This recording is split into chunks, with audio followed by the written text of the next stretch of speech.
गरौँ, सबै युवा मिलेर देश समिति गरौँ। नमस्कार, धन्यवाद कार्यक्रम सञ्चालकज्यू। यस कार्यक्रममा उपस्थित रहनुहुने सम्पूर्ण गुरु गुरुआमा तथा मेरा प्यारा साथीहरू सबैमा मेरो न्यानो अभिवादन। म grade Arniko English secondary school Tulsipur 6 दाङबाट छात्रा कक्षा 10 मा अध्ययनरत रोशना केसी।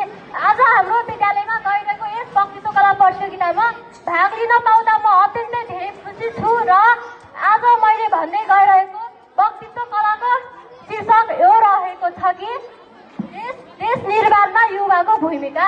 युवा भनेको देशको ऊर्जाशील शक्ति हो र देश निर्माणका लागि युवाले आफ्नो श्रम सिप र ज्ञान र समयको सदुपयोग गर्नुपर्छ र नैतिकता र अनुशासनले नै युवालाई एक सक्षम नागरिक बनाउँछ र सामाजिक कुरीति र अन्याय अत्याचार र भ्रष्टाचार विरुद्ध आवाज उठाउने युवाको एक महत्त्वपूर्ण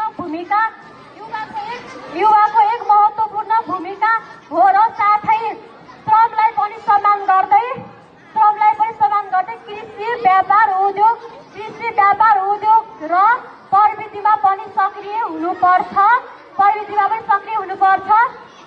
स्वदेशमै बसेर रोजगारको अवसर सिर्जना गर्नुपर्दछ र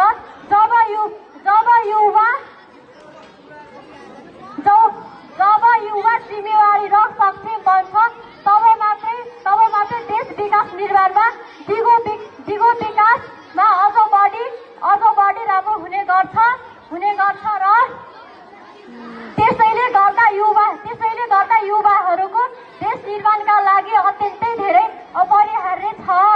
यति भन्दै आज मेरा यी दुई शब्द यही टुङ्ग्याउन चाहन्छु। हस्त, धन्यवाद।